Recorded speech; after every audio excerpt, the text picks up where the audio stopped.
Hey friends, this towel that I'm holding up is because it's windy out here, and I don't want you to have to listen to the wind quite so relentlessly just in order to be able to hear my post. Um,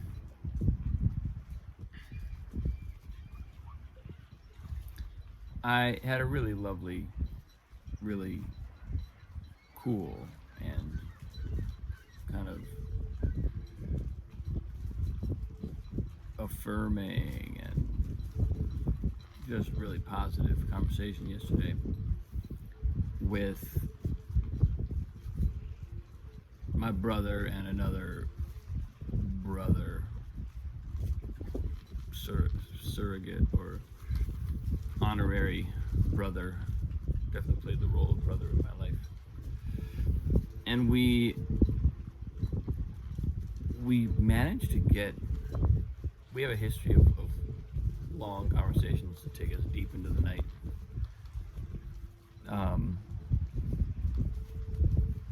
But yesterday was kind of different, and I think in some ways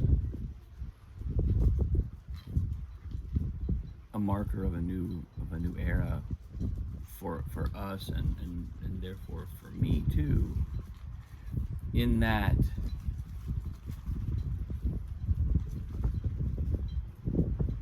I felt a level of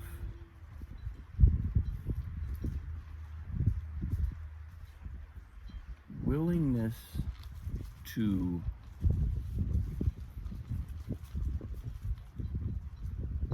give and grow and challenge, but there's a level of just love in the conversation that even though these are my lifelong relationships with men who I've known since we were all boys or even younger, children, toddlers. Even though we've had this lifelong relationship, I feel like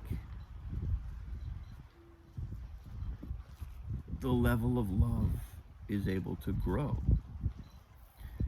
And that's a pretty amazing thing to see and to be part of. Because, not only is there no guarantee of that in family relationships, but it's something that also, that in any relationship takes a certain level of willingness, a certain level of investment, a certain level of work. And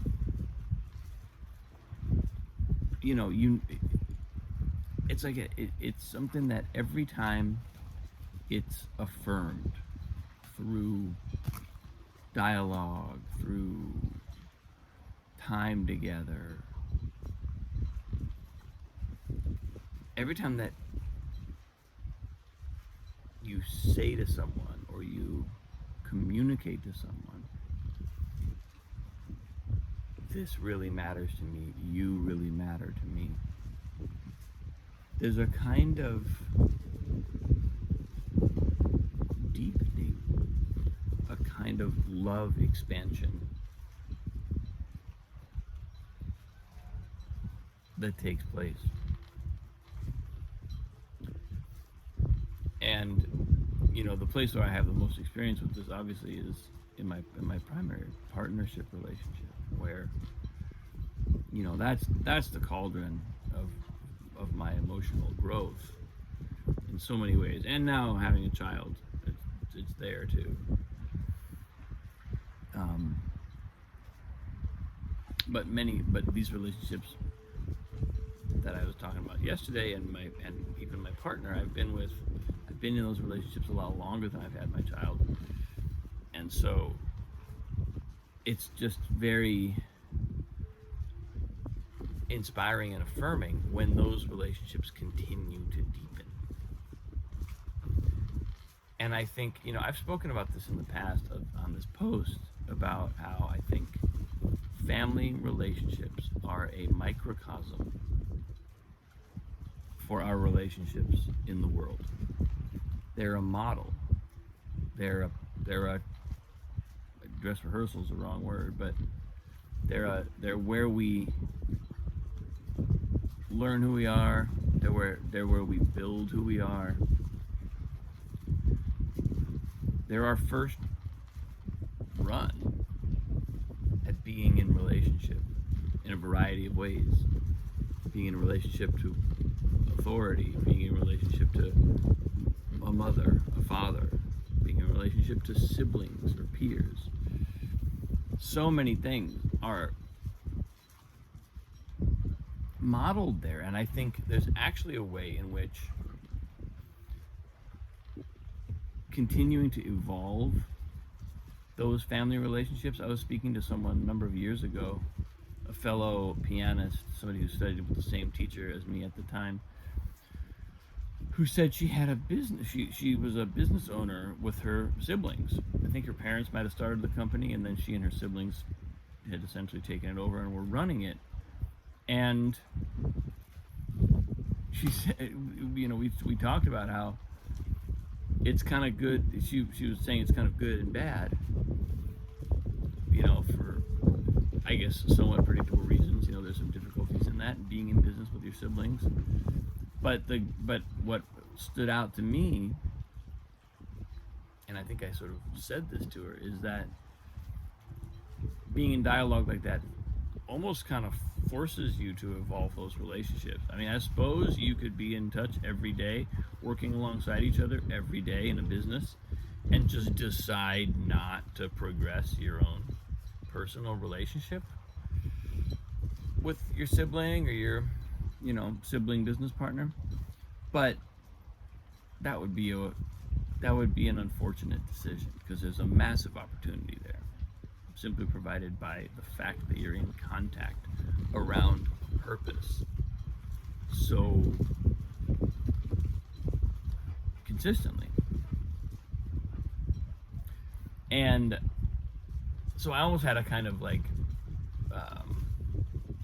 I just had a real appreciation for her circumstances and for what that means. And I've developed that a little bit with my own family too, creating collaborative projects between some of my siblings that put us in touch. They put us in touch, and they give us real substantive things to talk about. They keep us not just checking in with each other on each other's lives, which is also important, but they keep us intellectually and emotionally and creatively engaged with each other. And that's cool. That's really fun. That's something that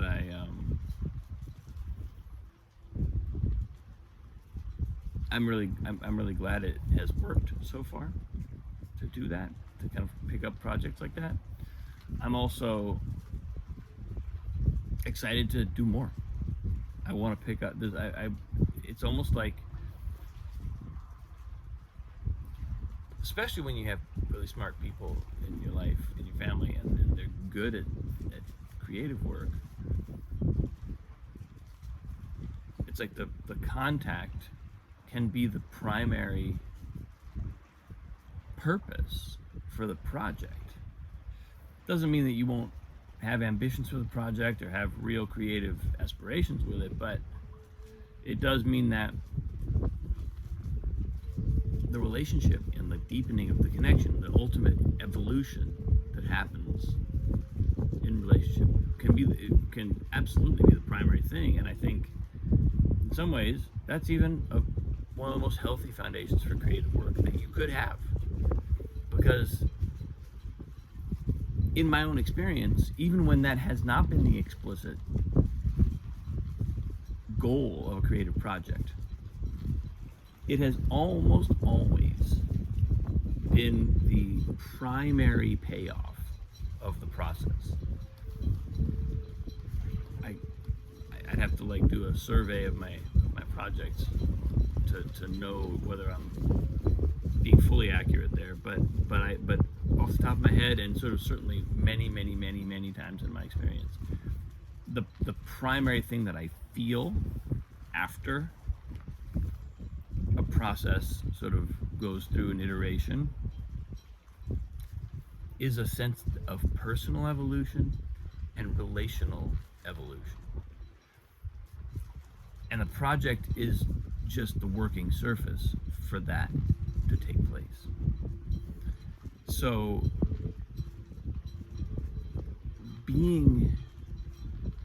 taking kind of active charge of my relationships and offering ourselves, ourselves, that opportunity, it just feels really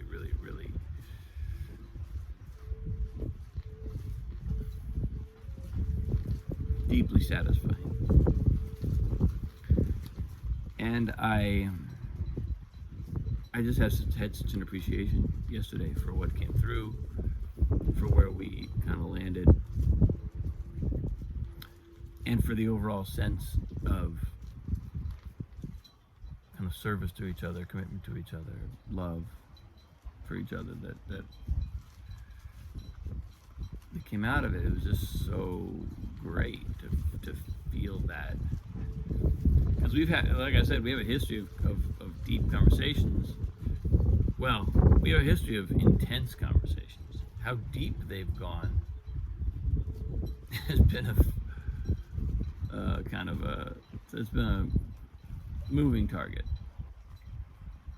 But, and I think, and that's even something we addressed, our own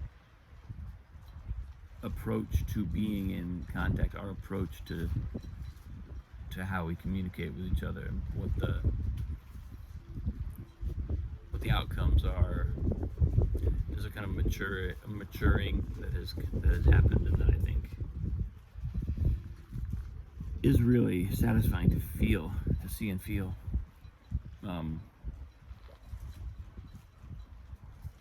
And that I think it's almost like I feel like, okay, now there's real growth can happen. Real